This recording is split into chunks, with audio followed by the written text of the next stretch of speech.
जय हिंद साथियों, स्वागत है आपका self study classes Vishwamit Jain YouTube channel में। तो साथियों, स्टार्ट हो चुका है आज का ए सेशन, ठीक है। और दोस्तों, बहुत ही बढ़िया 5 जनवरी से प्रारंभ हो चुका है न्यू बैच, है ना। 5 जनवरी से हिंदी साहित्य का न्यू बैच प्रारंभ हो चुका है। इस बैच में दोस्तों आप शामिल हो सकते हैं। इस बैच का एक टेस्ट रखा है 8 तारीख को, यानी कि हिंदी साहित्य के इतिहास लेखन के स्रोत आपको पढ़ना है ना। इतिहास के हिंदी साहित्य का इतिहास शुरुआत से पढ़ना है और 8 तारीख को इसमें आपका टेस्ट होगा, है ना।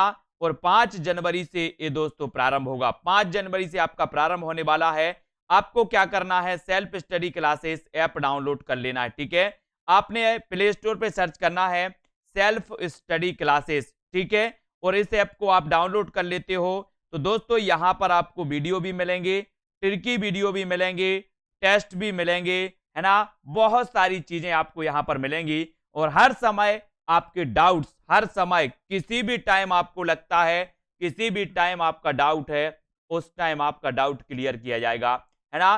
तो दोस्तों, सेल्फ स्टडी क्लासेस ऐप में आपको जुड़ना है और दोस्तों यहाँ पर विस्तृत अध्ययन भी, ट्रिकी कोर्स भी, टेस्ट भी, सब कुछ होगा। जैसी पढ़ाई आप करना चाहते हो वैसी पढ़ाई यहाँ पर करवाई जाएगी, है ना। दोस्तों, एक बड़ा अपनी प्रतियोगिता होने वाली है मकर संक्रांति के अवसर पर। लड्डू खाओ प्रतियोगिता है, लड्डू भी खाओ। और दोस्तों, इस प्रतियोगिता में टॉप 3 विनर्स, अपनी जैसी न्यू ईयर पर एक प्रतियोगिता रखी थी वैसे ही प्रतियोगिता आपकी मकर संक्रांति के अवसर पर होने वाली है ना। इसमें दोस्तों एक हिंदी साहित्य और हिंदी व्याकरण की टेस्ट प्रतियोगिता का आयोजन किया जाएगा, ठीक है। और इस प्रतियोगिता में टॉप 3 विनर्स, जो भी 1, 2 और 3 जिसकी रैंक लगेगी, उन टॉप 3 विनर्स को दोस्तों उपहार स्वरूप व्याकरण टेस्ट सीरीज फ्री दी जाएगी। इस व्याकरण टेस्ट सीरीज में फ्री में एडमिशन मिलेगा, ठीक है। तो दोस्तों, आप आज ही इस टेस्ट सीरीज को, इस ऐप को ज्वाइन कर लें। इस ऐप पर आपकी ये प्रतियोगिता होगी जहां पर आपका टेस्ट आएगा और टेस्ट में दोस्तों आपके कितने 40 नंबर होंगे हिंदी साहित्य के, 40 प्रश्न हिंदी साहित्य के, 10 प्रश्न होंगे आपके हिंदी व्याकरण के। इस प्रकार से 50 प्रश्न होंगे इस प्रतियोगिता में, जो बिल्कुल फ्री है और सभी लोग इस प्रतियोगिता में शामिल हो सकते हैं, ठीक है। तो आपके लिए दोस्तों प्रोत्साहन के लिए इस प्रतियोगिता को रखा जाता है कि आप लोग प्रोत्साहित हों और अपनी पढ़ाई को निरंतर जारी रखें, ठीक है। तो इस टेस्ट प्रतियोगिता में, मकर संक्रांति टेस्ट प्रतियोगिता में सभी लोग शामिल हों। और दोस्तों, इस 5 जनवरी के बैच में जो भी प्रारंभ से पढ़ना चाहते हैं वो आज ही या कल दोस्तों आप एडमिशन इसमें ले सकते हैं, ठीक है। तो स्टार्ट करते हैं दोस्तों आज का ये सेशन। सभी लोगों ने वीडियो को लाइक कर दिया होगा और आज दोस्तों हम हिंदी साहित्य का इतिहास, यानी कि अब हमारा जो स्टार्ट होने वाला है, यहां पर भी हमारा शुरुआत से स्टार्ट होने वाला है, ठीक है। तो सभी लोग तैयार हैं तो एक बार कमेंट में जल्दी से बता दो कि सर हम तैयार हैं पढ़ने के लिए और हिंदी साहित्य के इतिहास को शुरुआत की जाए, है ना।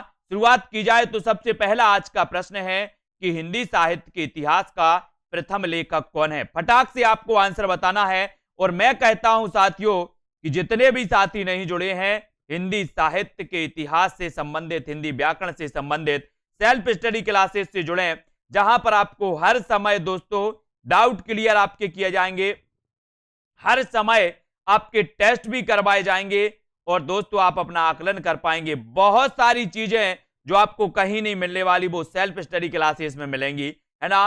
दोस्तों, एक बार आप सेल्फ स्टडी क्लासेस से जुड़ जाओ, है ना। इसमें 5 तारीख के जिसको भी एडमिशन लेना है इसमें ले सकते हैं और इस एडमिशन में दोस्तों आप शुरुआत से तैयारी कर सकते हैं। हिंदी साहित्य के इतिहास का प्रथम लेखक कौन है, प्रथम लेखक आपको बताना है। तो आपने बताया है कि सर हिंदी साहित्य के इतिहास लेखन की अगर बात करोगे, हिंदी साहित्य के इतिहास का, हिंदी साहित्य के इतिहास का जो प्रथम लेखक माना जाता है दोस्तों, वो कौन माना जाता है, तब आपका बिल्कुल सही आंसर होगा गारसादा तासी। गारसादा तासी, यानी कि आपका जो 1 नंबर है, डी नंबर है, डी नंबर वो बिल्कुल सही हो जाएगा। गारसादा तासी, आपने बिल्कुल सही आंसर चयन किया है। Very good answer. Garcin de Tassy, आपको पता है दोस्तों कि गारसादा तासी ने इस्तवार दा लितुतुर एंदु हिंदुस्तानी दोस्तों ग्रंथ लिखा, है ना, जिसका प्रकाशन फर्स्ट भाग दोस्तों 1839 में और सेकंड भाग 1847 में 1847 में प्रकाशित हुए थे, ये याद रख लेना। और गार्सा दा तासी फ्रेंच विद्वान थे, इसलिए इन्होंने इस्तबार दा ललितुत हिंदुस्तानी ग्रंथ की रचना भी फ्रेंच भाषा में की है ना। और दोस्तों आपको पता है ये जो ग्रंथ है ये पेरिस से प्रकाशित हुआ था, ये भी आपको याद रख लेना, ठीक है। फिर अगला क्वेश्चन है, काशी नागरी प्रचारणी सभा द्वारा हिंदी साहित्य का बृहद इतिहास कितने खंडों में प्रकाशित किया गया? काशी नागरी प्रचारणी सभा द्वारा हिंदी साहित्य का बृहद इतिहास कितने खंडों में प्रकाशित किया गया? 52 का आंसर यहां पर आपको चयन करना है, 52 का आंसर चयन करना है। दोस्तों यहां कंफ्यूज नहीं होना, कहीं कहीं आपको इसका 16 खंड भी मिलेगा, है ना, और यहां पर 18 खंड दिया है। अगर 18 खंड आपके आंसर में या विकल्प में आता है और 16 नहीं आता है तो आपको 18 खंड लगा देना है। 18 खंडों में प्रकाशित हुआ और कहीं कहीं आपको 16 खंड भी मिलेंगे, है ना। तो ये 16 खंड में प्रकाशित हुआ, ये भी याद रख लेना है, ठीक है। और यहां पर एक विकल्प दिया है डी नंबर 18, तो आपको लगाना है उत्तर डी, ठीक है। तो डी आपका यहां पर बिल्कुल सही हो जाएगा। और बढ़ जाते हैं अगले प्रश्न की ओर। सभी लोग एक बार लाइक कर देना। और अगला क्वेश्चन है आपका दोस्तों कि हिंदी साहित्य की भूमिका ग्रंथ का लेखक कौन है? हिंदी साहित्य की भूमिका, और मैंने आपको कई बार याद करवाया कि भूमिका 40 की हो गई, हजारी की भूमिका 40 की हो गई, यानी कि उत्तर आपका क्या हो जाएगा यहां पर? हजारी की भूमिका 40 की हो गई। बोले सर, है ना, तो 40 की हो गई है। हाँ 16 पढ़ा है, बिल्कुल सतीश जी 16 ही पढ़ा है, बिल्कुल सही है ना। तो हिंदी साहित्य की भूमिका ग्रंथ का लेखक कौन है ये आपको बताना है, और उत्तर आपका हो जाएगा भूमिका, है ना। हजारी की भूमिका कितने की हो गई? 40 की हो गई। तो उत्तर क्या लगाओगे? हजारी से बनेगा हजारी प्रसाद द्विवेदी। और हिंदी साहित्य की भूमिका ये इन्होंने ग्रंथ लिखा 1940 में लिखा दोस्तों, है ना। ये 40 याद रख लेना, हजारी की भूमिका 40 की हो गई, ठीक है। अगला क्वेश्चन, हिंदी साहित्य के इतिहास लेखन की परंपरा में मिश्र बंधुओं ने किस ग्रंथ द्वारा अपना महत्वपूर्ण योगदान किया? मिश्र बंधुओं की बात करते हैं तो कई बार मैंने आपको बताया है, रट लेना इस चीज को कि सर अगर मिश्र बंधु की बात करोगे तो मिश्र बंधु आरंभ से साथ रहे, इसलिए इन्होंने आदि काल को क्या नाम दिया? आरंभिक काल नाम दिया। आपको पता है तो इनको भूलना नहीं है, श्याम गणेश सुखदेव ये 3 भाई थे, ये 3 भाई मिश्र बंधु थे। इनको याद कर लेना, बार बार पढ़ना, पूछा जाता है कि निम्न में से बताइए कौन सा मिश्र बंधु में शामिल नहीं था, है ना। तो आपको श्याम गणेश सुखदेव याद रखना। और दोस्तों मिश्र बंधुओं ने जो योगदान दिया, जो ग्रंथ लिखा, उस ग्रंथ का नाम था मिश्र बंधु विनोद। और ये मिश्र बंधु विनोद 4 भागों में प्रकाशित हुआ।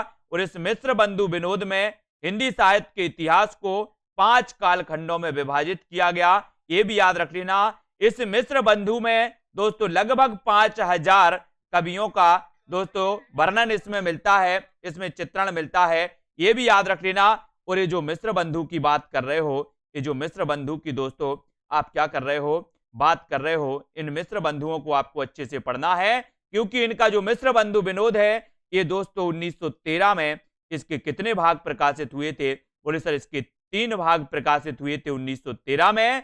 और 14 की अगर बात करोगे, चौथे भाग की बात करोगे तो चौथा भाग इनका 1934 में प्रकाशित हुआ था मिश्र बंधुओं का।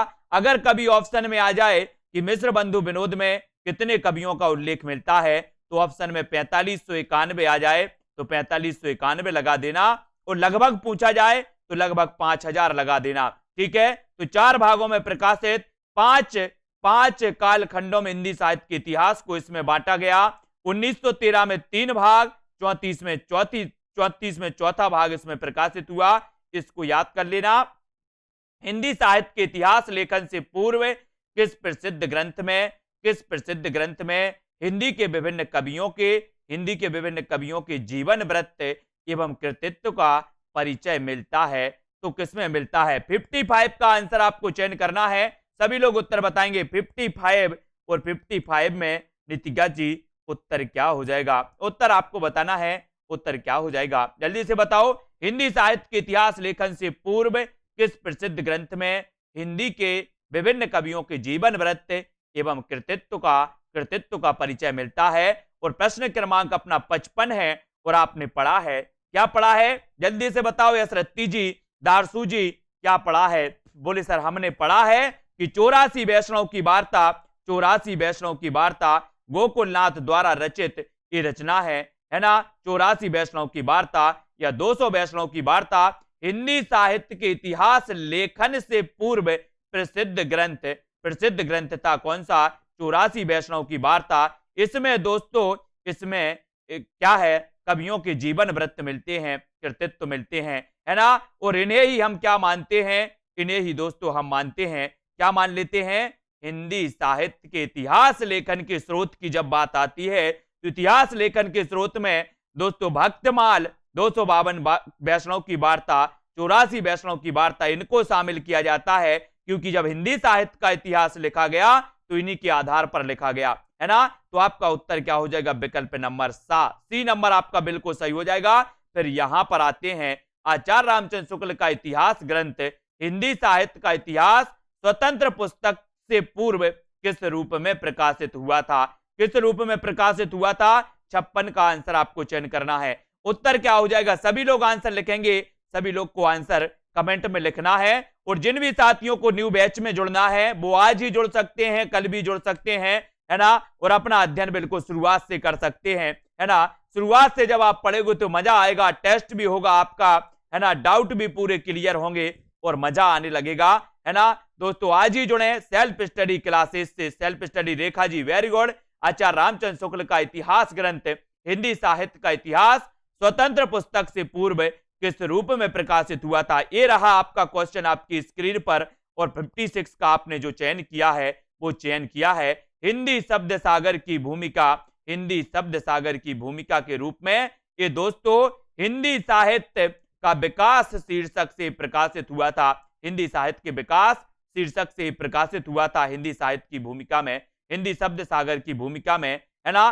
तब आपका उत्तर ए नंबर बिल्कुल सही हो जाएगा और किसी का भी गलत नहीं होना चाहिए। The modern vernacular literature of Hindustan का लेखक कौन है? बहुत बढ़िया प्रश्न है दोस्तों।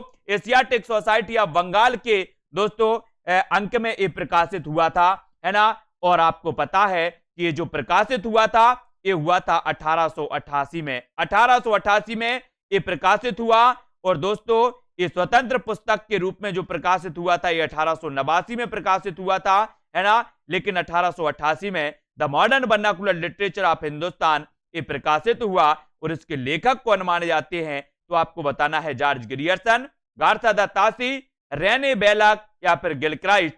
बोले सर गार्था द तासी का इस्तवार दाला लेतु तुरेंदु हिंदुस्तानी हमने पढ़ा है बहुत अच्छे से, बिल्कुल सही है। और बोले सर जॉर्ज ग्रियर्सन की अगर बात करोगे तो जॉर्ज ग्रियर्सन साहब का है the modern vernacular literature of Hindustan, है ना।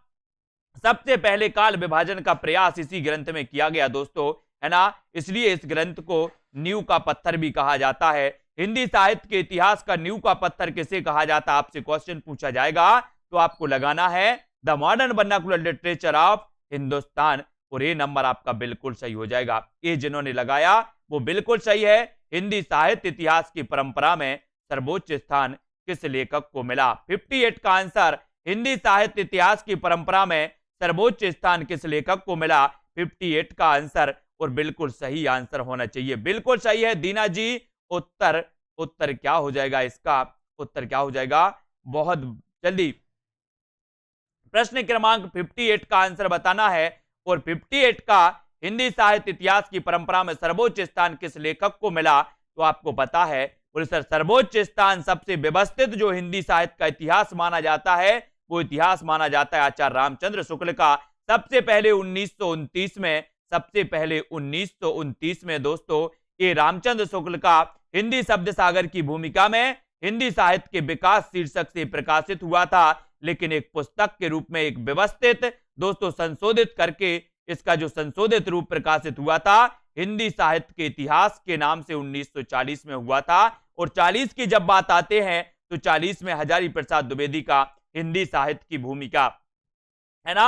हिंदी साहित्य की भूमिका दोस्तों अपन ने पढ़ा था कि हजारी की भूमिका 40 की हो गई, है ना। तो ये भूमिका 40 में और 1940 में हिंदी साहित्य का इतिहास संशोधित होकर रामचंद्र शुक्ल का प्रकाशित हुआ था।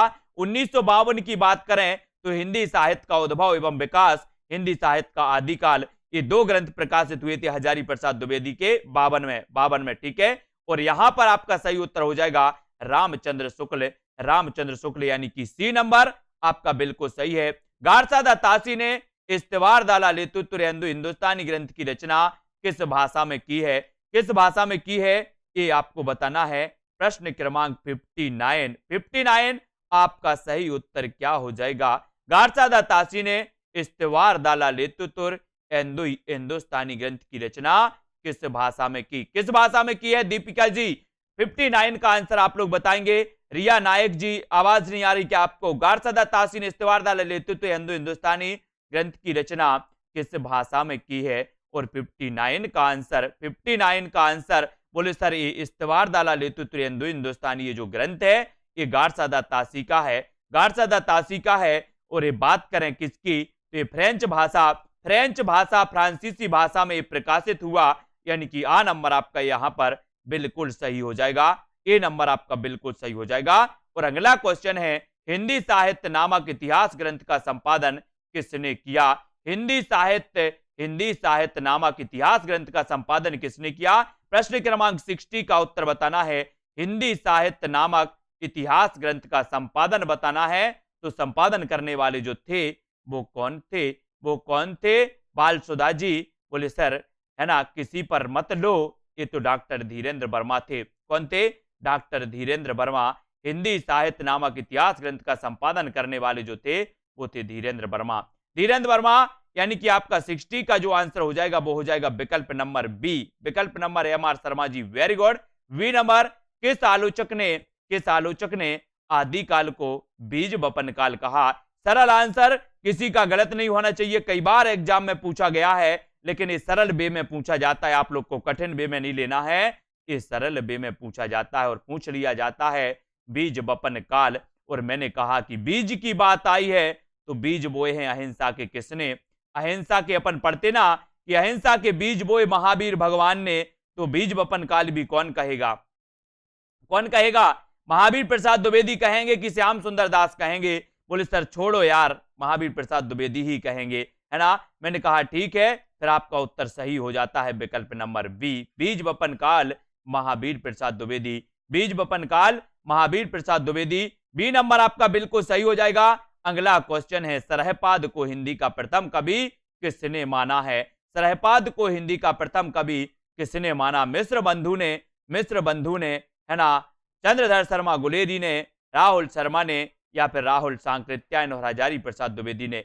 सरहपाद को हिंदी का प्रथम कवि किसने माना। यहां से दोस्तों अपना बिल्कुल शुरुआत हो रही है और एक भी क्लास मिस नहीं होनी चाहिए। जितने भी पेड मेंबर हैं उनकी क्लास तो मिस नहीं होनी चाहिए, है ना। याद रख लेना सरहपाद को हिंदी का प्रथम कवि किसने माना है। और 62 का आंसर हो जाएगा। बोले सर राहुल सांकृत्यायन की बात करो, राहुल सर, क्या बोल देंगे, राहुल सर, है ना। तो सी नंबर आपका बिल्कुल सही हो जाएगा। सी जो आपने चयन किया है वो बिल्कुल सही है। आचार्य रामचंद्र शुक्ल ने हिंदी साहित्य के प्रारंभिक काल को किस नाम से अभिहित किया। बिल्कुल सरल आंसर दोस्तों, टूट पड़ो इन प्रश्नों को। बोले सर इतने सरल आंसर, इतने सरल प्रश्न पूछोगे। मैंने कहा हाँ, है ना, तो बिल्कुल पूछते जाओ, हम भी उत्तर बताने के लिए तैयार हैं, है ना। और आचार्य रामचंद्र शुक्ल ने हिंदी साहित्य के प्रारंभिक काल को किस नाम से अभिहित किया, ये भी आपको बताना है। उत्तर क्या हो जाएगा, चंचल सिंह जी, रेखा सरोज जी। बोले सर 63 की बात करोगे तो यहां पर आदिकाल काट दो। मैंने कहा काट दिया, चारण काल भी काट दो, काट दिया, सिद्ध सामंत भी काट दो, काट दिया। उत्तर कहां चला जाता है, विकल्प नंबर बी की ओर आपका उत्तर चला जाता है वीर गाथा काल। और वी नंबर आपका बिल्कुल सही हो जाएगा, है ना। वीर गाथा काल इन्होंने नाम जब दिया दोस्तों तो इन्होंने 12 रचनाएं प्रमाणिक मानी। और 12 रचनाओं में जिन प्रमाणिक रचनाओं को माना इन्होंने वीर रस से प्रधान ओतप्रोत, है ना, उनमें कुछ श्रृंगार रचनाएं भी मानी जाती हैं। तब इनकी वीर गाथा काल की आलोचना हुई। ये वीर गाथा काल नहीं हो सकता, तो लोगों ने, हजारी प्रसाद द्विवेदी ने इसे आदिकाल कह दिया।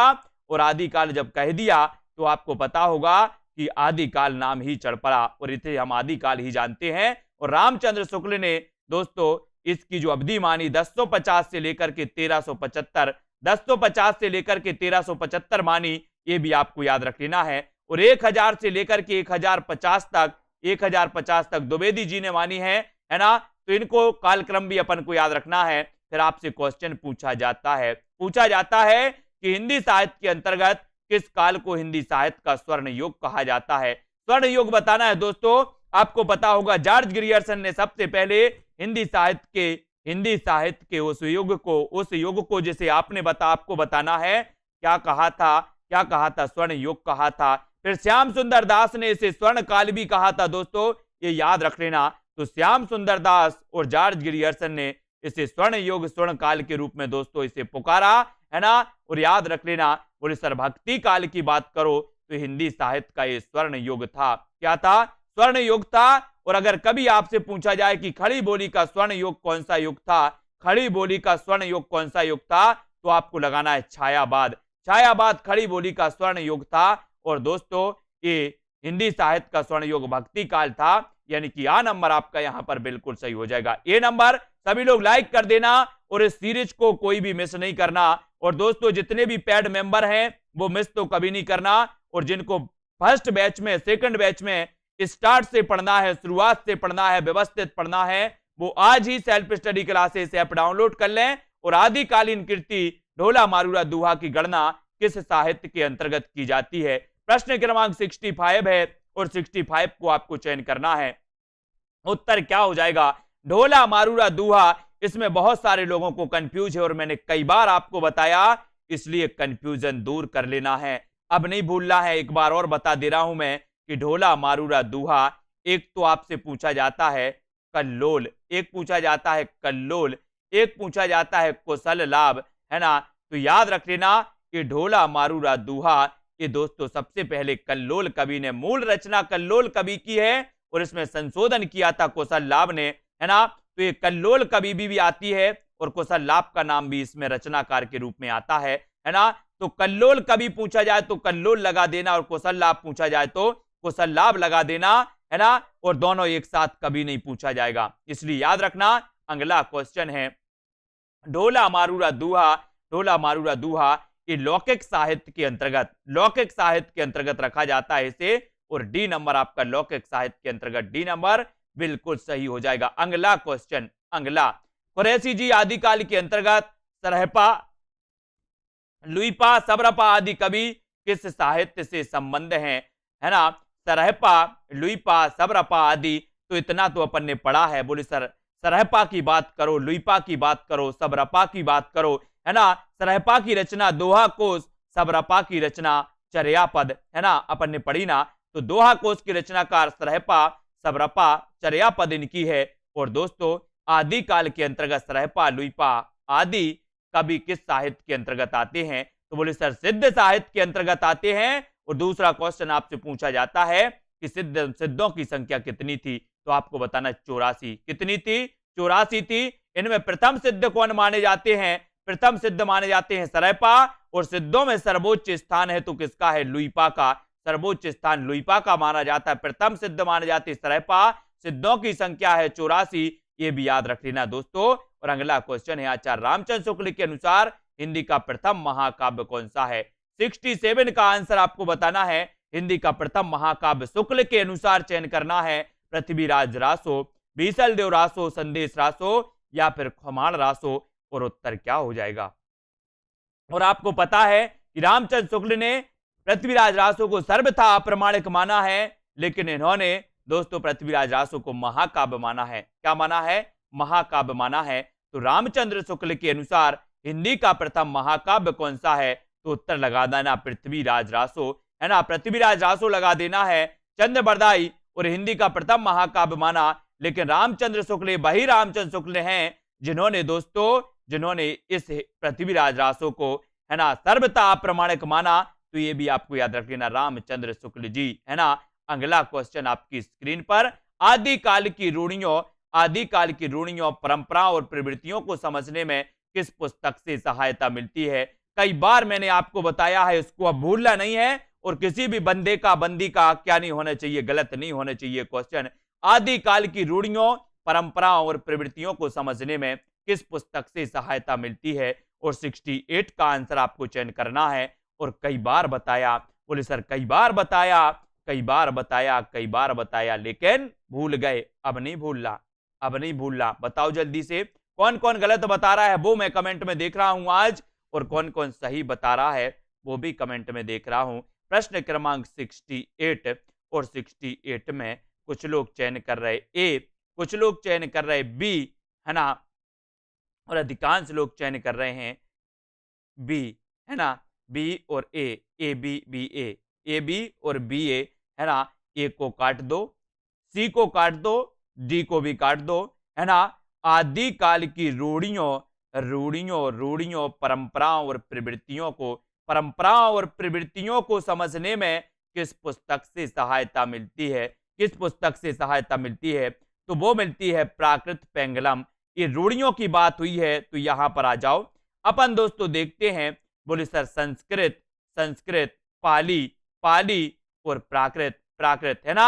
इसको याद रख लेना। तो प्राकृत जब भाषा प्रचलित में थी तो रूढ़ियां बहुत थी। प्राकृत जब प्रचलित में थी तो रूढ़ियां बहुत थी, वो तो अब खड़ी बोली मानक भाषा बनकर आ गई, है ना। तो दोस्तों क्या हो गया? खड़ी भाला, खड़ी बोली मानक बन के आ गई तो रूढ़ियां खत्म होने लगी। लेकिन बोले सर जब प्राकृत थी तो रूढ़ियां बहुत थी। तो रूढ़ियों, परंपराओं और प्रवृत्तियों को समझने में किस पुस्तक से सहायता मिलती? बोले सर प्राकृत, प्राकृत से प्राकृत पेंगलम। ऐसे हमें थोड़ी सी याददाश्त बना लेना, स्मृति में ले लेना है, ठीक है।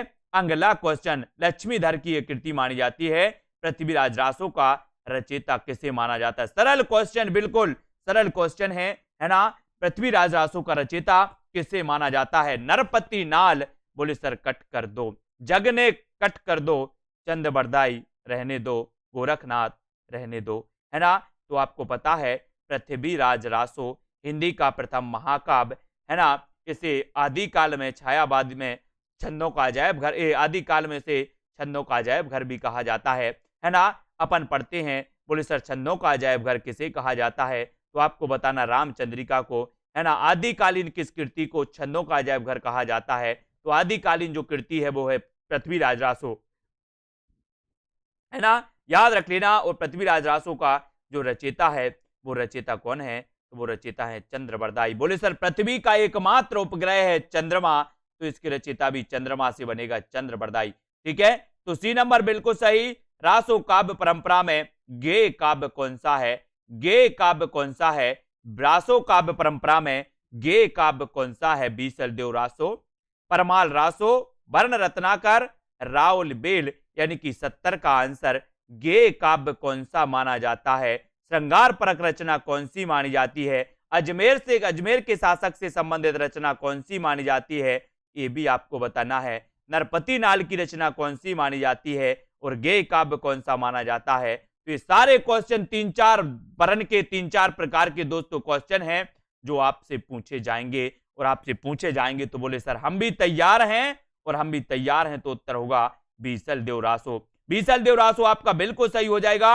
और जिन भी साथियों ने दोस्तों self study classes app download नहीं किया वो ऐप डाउनलोड करें, प्ले स्टोर में सर्च करें self study classes, self study classes आपको सर्च कर लेना है ना। और दोस्तों जुड़ जाना है। और जो भी साथी बैच नंबर 2 से जुड़ना चाहते हैं, जहां से प्रारंभ से अध्ययन चालू हो गया है, प्रारंभ से अध्ययन हो रहा है, और दोस्तों 8 तारीख का फर्स्ट टेस्ट होगा, बैच 2 का फर्स्ट टेस्ट होगा 8 तारीख को, उसमें आप जुड़ सकते हैं, है ना। अपने अध्ययन को बहुत अच्छा बना सकते हैं, है ना, गहराई तक पढ़ सकते हैं दोस्तों, एक एक चीज पढ़ सकते हैं। एग्जाम तो एग्जाम होता है, क्या पूछ ले किसको पता, है ना। दामोदर शर्मा द्वारा लिखित उक्ति व्यक्ति प्रकरण किस प्रकार का ग्रंथ है? उक्ति व्यक्ति प्रकरण, सबसे पहली बात तो ये दामोदर शर्मा का ग्रंथ है, दामोदर शर्मा का ग्रंथ है। तो उत्तर भी यहां पर हो जाएगा उक्ति व्यक्ति प्रकरण। उक्ति व्यक्ति प्रकरण ये माना जाता है व्याकरण ग्रंथ। कैसा माना जाता है? व्याकरण ग्रंथ। दामोदर शर्मा का उक्ति व्यक्ति प्रकरण व्याकरण ग्रंथ माना जाता है। व्याकरण ग्रंथ को याद रख लेना और उत्तर हो जाएगा आपका विकल्प नंबर सी, यानी कि सा नंबर आपका बिल्कुल सही है सुनील शर्मा जी। विवादर्श जी, अगला क्वेश्चन आपकी स्क्रीन पर। आदि काल में खड़ी बोली को काव्य की भाषा बनाने वाला पहला कवि कौन है? आदि काल में खड़ी बोली को आपने देखा होगा दोस्तों कि खड़ी बोली का स्वर्ण योग छायावाद योग है ना।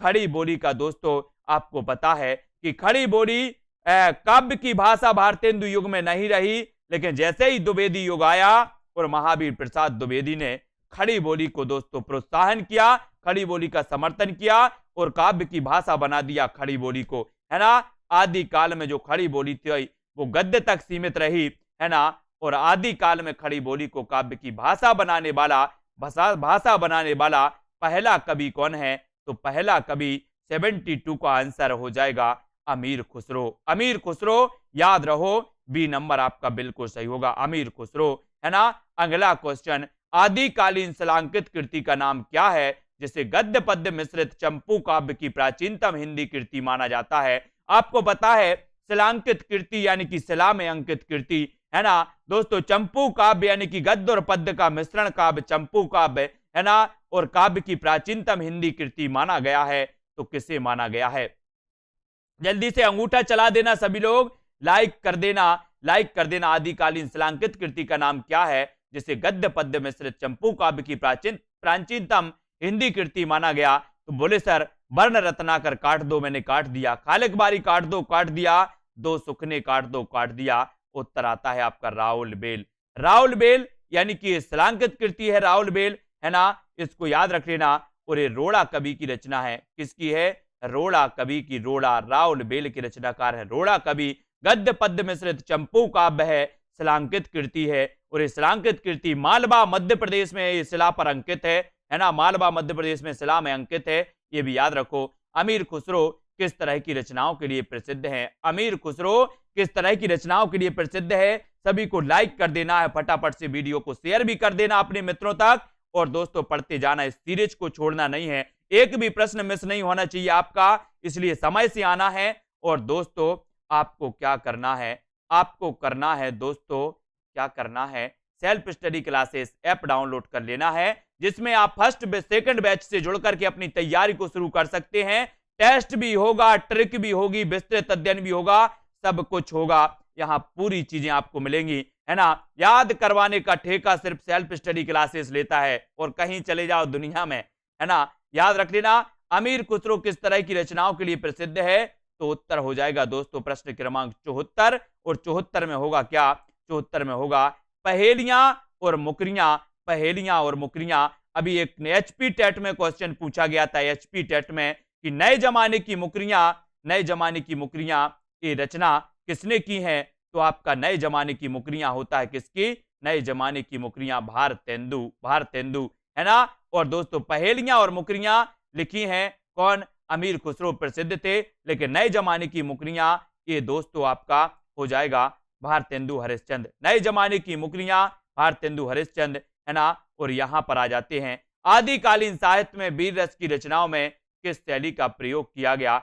आदिकालीन साहित्य में वीर रस की रचनाओं में किस शैली का प्रयोग किया गया? ये आपको बताना है। प्रश्न क्रमांक 75 और 75 का रतिपाल जी उत्तर क्या हो जाएगा? आदिकालीन साहित्य में वीर रस की रचनाओं में किस शैली का प्रयोग किया गया? ये भी आपको याद रख लेना है। उत्तर क्या हो जाएगा? उत्तर बताना है। आयशा यादव जी, एच टेट हुआ, ऐसा नहीं आया तो आपने एनसीईआरटी पढ़ी थी क्या? एच टेट की, है ना। एच टेट में कुछ क्वेश्चन एनसीईआरटी के आते हैं, उनको पढ़ना जरूरी होता है। यूकेएलटी में कुछ एनसीईआरटी से आते हैं, उनको पढ़ना जरूरी होता है ना। पूरा डिपेंड अगर हिंदी साहित्य के इस पर हो जाओगे आप, इतिहास पर, तो वो चीजें आपको दोस्तों क्या होती हैं, है ना, वो चीज आपका पेपर पूरा हल नहीं करवा पाती। तो एनसीईआरटी अगर आपने पढ़ी थी तो एच टेट भी आप क्लियर कर जाते, है ना। बहुत सारे साथियों ने एच टेट भी क्लियर किया है, एचपी टेट भी क्लियर किया है, और पंजाब मास्टर कैडर भी क्लियर किया है ना। आदिकालीन साहित्य में वीर रस की रचना में किस शैली का प्रयोग किया गया?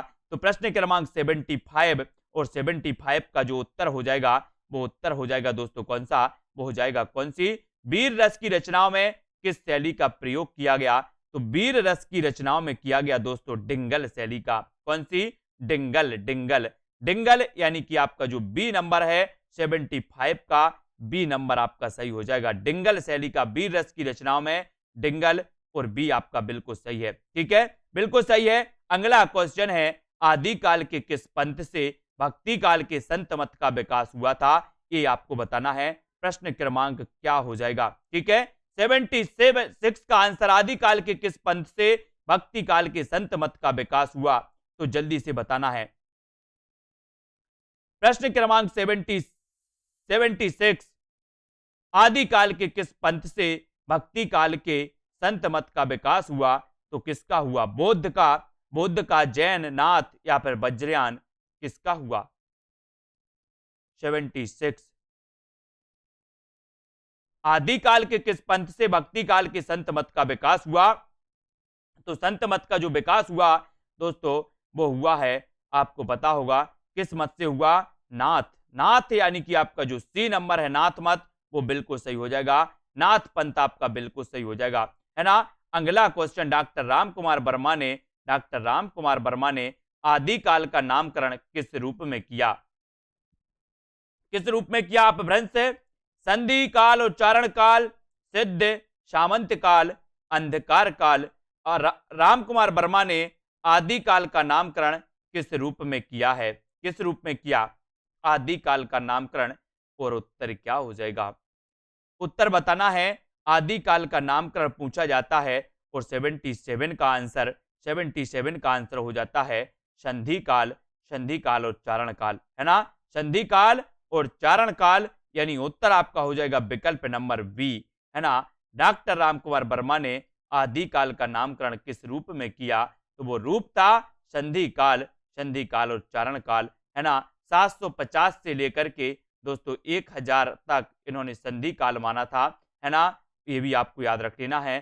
सिद्ध जैन साहित्य को संधि काल में इन्होंने रखा था, सिद्ध जैन साहित्य को संधि काल के अंतर्गत रखा था इन्होंने, है ना। और नाथ संप्रदाय के प्रवर्तक कौन माने जाते हैं? नाथ संप्रदाय के 78 का आंसर बताना है दोस्तों। यहां पर 4 विकल्प हैं। नाथ संप्रदाय के प्रवर्तक आपको बताना है, उत्तर क्या हो जाएगा? गोरखनाथ, गोपीचंद, चौरंगी नाथ या फिर चुड़कर नाथ, कौन माना जाता है?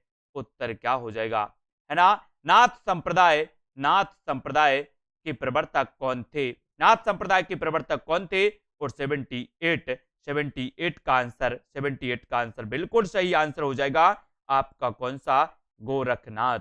कौन सा हो जाएगा? गोरखनाथ। ए नंबर आपका बिल्कुल सही हो जाएगा। ठीक है, ये आपने चयन कर लिया और ये आपका बिल्कुल सही है। ठीक है, नाथ संप्रदाय के प्रवर्तक थे कौन? गोरखनाथ। ठीक है, अगला क्वेश्चन, कीर्ति लता और कीर्ति पताका किस कवि की रचनाएं हैं? किस कवि की रचनाएं हैं ये बताना है। विद्यापति, रामानंद, नरपति नाल या फिर अमीर खुसरो, किस कवि की रचनाएं हैं ये आपको चयन करना है। वीडियो को लाइक करना है, शेयर भी करना है ना। कीर्ति लता और कीर्ति पताका ये अबहट्ट की रचनाएं हैं, विद्यापति की अबहट्ट की रचनाएं हैं, है ना। और दोस्तों अबहट्ट में कीर्ति लता की रचना अबहट्ट में, है ना। कीर्ति पता की रचना अबहट्ट में। और दोस्तों पदावली की बस की थी किसमें? मैथिली में, है ना। तो कीर्ति लता और कीर्ति पताका ये विद्यापति की हैं, ये भी याद रख लेना।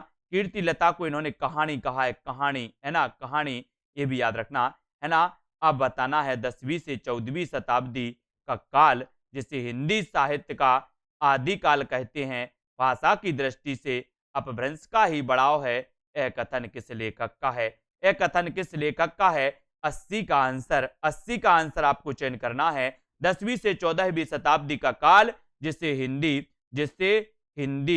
हिंदी का आदिकाल कहते हैं, भाषा की दृष्टि से अपभ्रंश का ही बढ़ाव है। यह कथन किस लेखक का है? प्रश्न क्रमांक 80 में आपको चयन करना है और बढ़िया प्रश्न है दोस्तों। और एक क्वेश्चन जो आया था, जो मैंने आपको कई बार बता दिया कि मैं जोर देकर कहना चाहता हूं कि अगर मुस्लिम आक्रमण भी ना हुआ होता तब भी हिंदी साहित्य का इतिहास जैसा आज है वैसा ही होता। ये क्वेश्चन पूछा गया था दोस्तों एचटेट में। इस क्वेश्चन को रट लेना क्योंकि ये बहुत ही महत्वपूर्ण है और ये हजारी प्रसाद द्विवेदी का कथन है। और हजारी प्रसाद द्विवेदी ने ही कहा था कि मैं जोर देकर कहना चाहता हूं कि अगर मुस्लिम आक्रमण ना हुआ होता तो हिंदी साहित्य का इतिहास वैसा ही रहता जैसा कि आज है। और उत्तर यहां पर 80 का बी नंबर हजारी प्रसाद द्विवेदी बिल्कुल सही हो जाएगा। ठीक है, अगला क्वेश्चन है आदिकाल को चारण काल की संज्ञा देने वाले विद्वान कौन है? तो 4 विकल्प हैं और उत्तर आपको ही चयन करना है। सभी लोग एक बार लाइक कर देना और जिन भी साथियों ने अभी तक self study classes app download नहीं किया है वो ऐप डाउनलोड कर लें। और 5 तारीख यानी कि आज से बैच स्टार्ट हो गया है दोस्तों आपका हिंदी साहित्य बैच नंबर 2। बैच नंबर 2 यानी कि बिल्कुल शुरुआत से हिंदी साहित्य के इतिहास लेखन के स्रोत से ये स्टार्ट है ना। आप भी अभी एडमिशन ले सकते हैं, है ना। कोई जानकारी आप चाहते हो तो दोस्तों आप यहां से क्या है, आप यहां से आप नंबर चल रहा है तो उसमें जानकारी ले सकते हो। और आदिकाल को चारण काल की संज्ञा जो दी थी वो थी जॉर्ज ग्रियर्सन। जॉर्ज ग्रियर्सन यानी कि बी नंबर आपका, बी नंबर जॉर्ज ग्रियर्सन बिल्कुल सही हो जाएगा, बी नंबर सही हो जाएगा, है ना। सिद्ध साहित्य के अंतर्गत सिद्धों की संख्या कितनी मानी गई? सिद्ध साहित्य के अंतर्गत सिद्धों की संख्या कितनी मानी गई? तो सिद्धों की संख्या तो आपको पता है ना। और सिद्धों और नाथों की संख्या, ये क्वेश्चन आया था पंजाब मास्टर कैडर में अभी कि सिद्धों की संख्या कितनी है और नाथों की संख्या कितनी है। तो सभी लोगों को लगभग पता है कि 84 सिद्ध और 9 नाथ, है ना। ये पंजाब मास्टर कैडर में क्वेश्चन आया था। और हिंदी साहित्य के अंतर्गत सिद्धों की संख्या कितनी मानी गई? तो उत्तर आपका हो जाएगा, सिद्धों की पूछी तो 84 लगा दो, सिद्धों की पूछी तो 84 लगा दो, नाथों का पूछे तो 9 लगा देना, है ना। उत्तर सही हो जाएगा, उत्तर सही हो जाएगा। और सी नंबर, जैन साहित्य की रास परंपरा के प्रथम ग्रंथ भरतेश्वर बाहुबली रास का रचना काल क्या है? आपको पता है दोस्तों, रचनाकार बताना है, रचनाकार कौन है इस भरतेश्वर बाहुबली ग्रंथ रास को, इस भरतेश्वर बाहुबली रास को, ये इसको दोस्तों गणपति चंद्रगुप्त ने हिंदी की प्रथम रचना मानी है। किसे? भरतेश्वर बाहुबली रास को। इसके रचनाकार आपसे पूछा है तो आपको भी उत्तर लगा देना है कि भरतेश्वर बाहुबली रास के जो रचनाकार हैं, भरतेश्वर बाहुबली रास के जो रचनाकार हैं वो हैं शालिभद्र सूरी। कौन माने जाते हैं? शालिभद्र सूरी। और आ नंबर आपका बिल्कुल सही हो जाता है, ये आपका सही हो जाता है ना। भरतेश्वर बाहुबली रास ये शालिभद्र सूरी की रचना है। गणपति चंद्रगुप्त ने इस रचना को प्रथम दोस्तों हिंदी की प्रथम रचना माना, ये भी आपको याद रखना। और भरतेश्वर बाहुबली, जो बाहुबली होगा ना, बाहुबली बोले सर, बाहुबली शक्तिशाली, तो शालिभद्र सूरी, बाहुबली शक्तिशाली, है ना। तो शालिभद्र सूरी की रचना हो जाएगी, यहां पर शाली आएगा, शाली बोले शक्तिशाली तो शालिभद्र सूरी, है ना। तो याद रखो ये नंबर आपका बिल्कुल सही। शिवसेन सेंगर ने किस कवि को हिंदी का प्रथम कवि माना? बहुत बढ़िया क्वेश्चन। 84 का उत्तर हिंदी में हिंदी साहित्य का इतिहास लिखने वाले शिवसेन सेंगर दोस्तों, ऐसे कवि जिन्होंने शिवसेन सरोज की रचना की थी, और हिंदी में हिंदी साहित्य का ये प्रथम ग्रंथ माना जाता है। ये क्वेश्चन भी आया था, अभी पंजाब में आया था कि हिंदी में हिंदी साहित्य का इतिहास सर्वप्रथम किसने लिखा, है ना। तो ये पूछा गया था। और शिवसेन सेंगर ने किस कवि को हिंदी का प्रथम कवि माना? तो वो माना था किसे? पुष्य या पुंड को। पुष्य या पुंड को। बोले सर सेव के ऊपर हमें पुष्प चढ़ाना है, क्या चढ़ाना? पुष्प। तो शिवसेन सेंगर पुष्य को मानेंगे, पुष्य या पुंड को मानेंगे, है ना। याद रखो बोले सेव जी, है ना। तो बी नंबर, जयमयंक जस चंद्रिका की रचनाकार कौन है? जयमयंक जस चंद्रिका की रचनाकार कौन है? प्रश्न क्रमांक 85 और 85 का उत्तर क्या हो जाएगा? ये छोटे छोटे प्रश्न आपको रट लेना है। इन जब प्रश्न ये पूछ लिए जाएं कभी तो इनसे प्रश्न गलत नहीं होना चाहिए, इसलिए इन प्रश्नों को रट लेना है, इन प्रश्नों को याद कर लेना है। ये प्रश्न भी पूछे जाते हैं, ऐसा नहीं है कि ये नहीं पूछे जाते, प्रश्न भी पूछे जाते हैं। और ये छोटे छोटे प्रश्न आपके गलत नहीं होनी चाहिए, है ना। अगर ये गलत होते हैं तो कट ऑफ तो यही बिगाड़ देते हैं, है ना। तो जयमयंक जस चंद्रिका दोस्तों किस कवि की रचना है? तो याद रख लेना, जयमयंक जस चंद्रिका मधुकर कवि यानी कि मधुकर कवि। डी नंबर आपका बिल्कुल सही हो जाएगा। अब आपको बताना है भर्तृहरि, है ना, जलंधरी पाव कवि किस साहित्य से संबंधित हैं? चैलेंज प्रश्न है आज का, 86वां प्रश्न आपका चैलेंज प्रश्न है। सभी लोग वीडियो को लाइक एक बार जरूर कर देना, शेयर कर देना, और साथ ही आज ही दोस्तों आपको जुड़ जाना है सेल्फ स्टडी क्लासेस ऐप से, जहां पर 14 तारीख को मकर संक्रांति के अवसर पर एक प्रतियोगिता का आयोजन किया गया, जिसमें टॉप 3 विनर्स को दोस्तों हिंदी व्याकरण की टेस्ट सीरीज बिल्कुल फ्री में उनको एडमिशन दिया जाएगा। टॉप 3 विनर्स को, है ना। इससे पहले न्यू ईयर पर अपनी एक प्रतियोगिता आयोजित की थी दोस्तों, जिसमें हिंदी साहित्य में टॉप 3 विनर्स बने थे, है ना। कौन? रक्षित शर्मा, लवली जी, है ना, और मोनू जी। ये 3 विनर्स बने थे जिन्हें हिंदी साहित्य की 3000 प्रश्नों की टेस्ट सीरीज में एडमिशन दिया गया बिल्कुल फ्री में। ऐसे ही आप भी विनर्स बन सकते हैं और हिंदी व्याकरण की टेस्ट सीरीज में एडमिशन पा सकते हैं, है ना। और दोस्तों बिल्कुल फ्री हिंदी साहित्य का ऐप अभी डाउनलोड कर लें। बहुत सारी प्रतियोगिता आएंगी दोस्तों, है ना। और 26 जनवरी को एक मौका आपके पास है हिंदी साहित्य संपूर्ण कोर्स में ज्वाइन होने का बिल्कुल फ्री में। टॉप 3 विनर्स को 26 जनवरी को एक बड़ी प्रतियोगिता आयोजित की जाएगी, जिसमें टॉप 3 विनर्स को हिंदी साहित्य के संपूर्ण कोर्स में दोस्तों एडमिशन बिल्कुल फ्री में दिया जाएगा। सिर्फ आपको बनना है विनर्स। क्या बनना है? विनर्स, और अच्छे नंबर लाना है, ठीक है। तो दोस्तों यहां पर एक चैलेंज प्रश्न आज का है आपका। वीडियो को सभी लोग को लाइक करना है।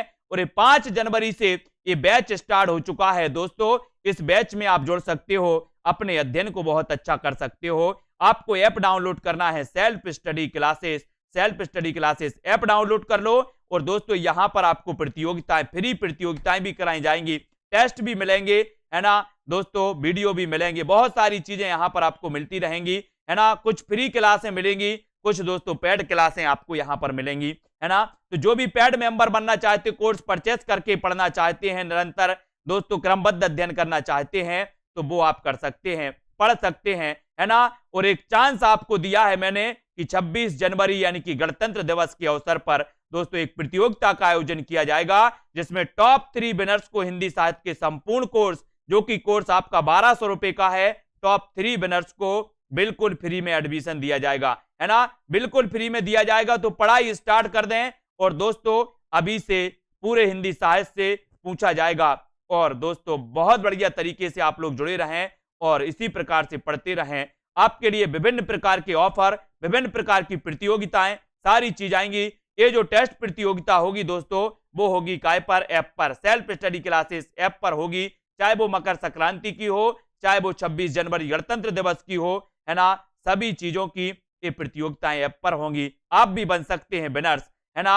और दोस्तों पढ़ सकते हैं अपनी सेल्फ स्टडी क्लासेस ऐप के माध्यम से, जहां पर दोस्तों अभी तक आपने देखा होगा सबसे सस्ता कोर्स हिंदी साहित्य का सिर्फ सेल्फ स्टडी क्लासेस में 1200 रुपए का। अनलिमिटेड बार पढ़ो, अनलिमिटेड बार देखो, टेस्ट भी दो, ट्रिक भी दो, विस्तृत अध्ययन भी करो, सब कुछ करो, साथ ही प्रतियोगिता भी दो और दोस्तों फ्री में एडमिशन भी लो। ऐसी दोस्तों आपको अभी तक 4-4, 5-5 हजार, 10-10 हजार रुपए आपको फीस भरनी पड़ती है, लेकिन अब ऐसा नहीं होगा।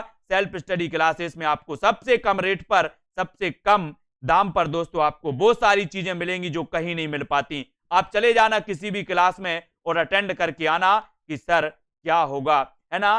तो ये यहां पर आप जुड़ें सभी लोग, वीडियो को लाइक करें, शेयर करें। और दोस्तों अपनी एक प्रतियोगिता की आज मैंने बता दिया आपको कि आपकी प्रतियोगिता एक गणतंत्र दिवस के अवसर पर टॉप 3 विनर्स, यानी कि अपने कोर्स का जो प्राइस है 50% ऑफ में अभी 1200 रुपए है। ये 2400 रुपए का कोर्स, 2400 रुपए का कोर्स 50% ऑफ में 1200 रुपए में है। और ये 2400 के कोर्स में टॉप 3 विनर्स को दोस्तों, टॉप 3 विनर्स को एडमिशन दिया जाएगा बिल्कुल फ्री में, ठीक है। तो बिल्कुल फ्री में आपको इसमें एडमिशन दिया जाएगा टॉप 3 विनर्स। तो आज ही जुड़ें, self study classes app download कर लें, जहां पर आपको जैसा भी पढ़ना हो, फ्री पढ़ो। और दोस्तों आपको कोर्स परचेस करके पढ़ना हो तो कोर्स परचेस करके भी आप पढ़ सकते हो, जिसमें दोस्तों आप क्रमबद्ध पढ़ सकते हो, ठीक है। और ये टेस्ट जो होगा आपका वो ऐप पर होगा, सेल्फ स्टडी क्लासेस ऐप पर। ऐप आप डाउनलोड करो, जहां पर आपको नंबर भी दिखेंगे, आपके रिजल्ट भी आएगा और टॉप 3 विनर्स को दोस्तों उपहार भी मिलेगा, ठीक है। ये आपको याद रख लेना, ठीक है। रीता कांत जी आप कॉल कर लेना, ठीक है। हर्षदीप जी, ब्रिज जी, यस रत्ती साहब जी, रतिपाल जी, संतोष, कुलदीप सिंह जी, यस रत्ती जी, कंचन वर्मा जी, है ना, सभी को धन्यवाद। वीडियो को लाइक करो, शेयर करो, ठीक है। शशि त्रिपाठी, दारसू शर्मा, राजकुमार जी और ब्रिजमोहन, जसवंत जी, ममता जी, विजय, हेमलता, हर्षदीप जी, दीपिका जी, है ना। और दोस्तों यश रत्ती, रतिपाल, वीरेंद्र जी, सभी को धन्यवाद, है ना, बैच नंबर 2 का टेस्ट होगा 8 तारीख को। वो 5 वीडियो आपके लिए उपलब्ध करवाए हैं ऐप पर। आपको हिंदी साहित्य के इतिहास लेखन के स्रोत ऐप पर फर्स्ट टॉपिक है, उसको कंप्लीट करना है। एक पीडीएफ आपको दी गई है, एक पीडीएफ आपको दी गई है ग्रुप में, उसको भी आपको कंप्लीट करना है। ठीक है, रतन जी, रीता जी, अलका तिवारी, धर्मेंद्र जी, ममता जी, अर्शदीप, उमा कुमारी जी, संतोष जी, कपिल देव, अलका जी, शाम जी, अभिलाषा जी, ठीक है, और अंजू जी, ममता, सोनू जी, वीरेंद्र, सोनम जी, दारसू जी, सभी को धन्यवाद। और एक बड़ी प्रतियोगिता का अपन गणतंत्र दिवस में दोस्तों यहां पर आयोजन करेंगे, है ना, और अपन भी गणतंत्र दिवस मनाएंगे, ठीक है, बढ़िया तरीके से, है ना। और आप भी दोस्तों इस प्रतियोगिता की तैयारी में जुट जाएं, है ना। और दोस्तों कविता जी, है ना, दिनेश जी, सुनीता, अंजू जी, रोशन लाल जी, सभी लोग, उन साथियों के लिए एक मौका है जो दोस्तों कोर्स नहीं ले पा रहे, वो इस कोर्स में आप नंबर लगाएं, है ना। फर्स्ट, सेकंड, थर्ड नंबर में हिंदी साहित्य का जो गणतंत्र दिवस को ये प्रतियोगिता आयोजित की जाएगी, जिसमें, है ना, उसमें 50 नंबर का एक पेपर होगा, टेस्ट होगा, जिसमें आपको फर्स्ट, सेकंड, थर्ड नंबर लगाना है ना, फर्स्ट, सेकंड, थर्ड नंबर लगाना है। और आप फ्री में संपूर्ण कोर्स को आपका एडमिशन इसमें मिलेगा, ठीक है। तो जितने भी साथी हैं वो इसमें जुड़ें, और दोस्तों अपनी इस टेस्ट प्रतियोगिता में आपको जरूर जुड़ना है, ठीक है देवेंद्र जी। और 14 तारीख को मकर संक्रांति पर एक टेस्ट प्रतियोगिता भी आयोजित की जा रही है, जिसमें हिंदी व्याकरण की टेस्ट सीरीज में दोस्तों आपको फ्री में एडमिशन टॉप 3 विनर्स को दिया जाएगा, ठीक है। तो आप भी बन सकते हैं विनर्स। और दोस्तों हिंदी साहित्य के संपूर्ण कोर्स की जो प्राइस है वो अभी 1200 यानी कि 50% ऑफ में है ना। हिंदी साहित्य टेस्ट सीरीज दोस्तों ये आपको दोस्तों अभी 450 में मिल जाएगी ए ग्रेड वालों को, ठीक है। और दोस्तों हिंदी व्याकरण की 500 रुपए में टेस्ट सीरीज है, ठीक है। तो देवेंद्र जी, है ना, अभिलाषा, सत्यम जी, और सुनीता यादव जी, निशा जी, नितिका जी, यश रत्ती, खुरेशी जी, है ना, और हरजेश जी, बिल्कुल सही है ना, हरजेश उपाध्याय जी।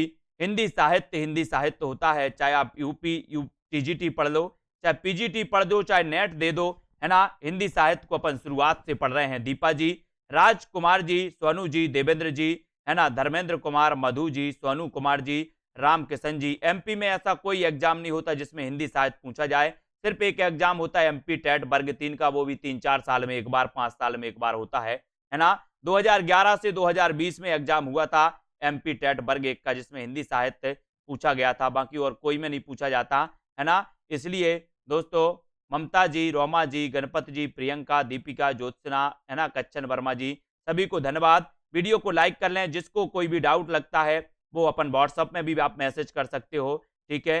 हेमा सिंह जी, करण जी, प्रदीप जी, श्रीकांत चौधरी जी, और अपनी तैयारी स्टार्ट कर दें। बैच नंबर 1 का दोस्तों 10 तारीख को टेस्ट होगा, है ना। आपको 13 नंबर तक, छायावाद के 13 नंबर तक वीडियो देखना है, 13 नंबर तक वीडियो आपको कंप्लीट करना है। आपका छायावाद का टेस्ट होगा 10 तारीख को, बैच नंबर 1 वालों का, ठीक है। आज द्विवेदी युग का आपका टेस्ट हुआ, कल आपका इसका रिजल्ट आएगा द्विवेदी युग का, किसको कितने नंबर मिले हैं वो आपको पता चल जाएगा, ठीक है। प्रियंका जी, बिल्कुल, रामकिशन जी, अर्चना कुमारी और वीरेंद्र जी, है ना, सुनीता जी, बढ़िया टेस्ट आप लोगों ने आज द्विवेदी योग का किया है बैच नंबर 1 वालों का, ठीक है, बिल्कुल सही है ना। दारसू जी, बहुत बढ़िया, सभी को धन्यवाद। सभी लोग वीडियो को लाइक जरूर कर दें और शेयर जरूर कर दें, है ना। और मंजू जी, सभी लोग शेयर करें, है ना। आयुष कुमार जी, आज के वीडियो के लिए दोस्तों बस इतना ही। अजय कुमार, संतोष जी, है ना, जय हिंद।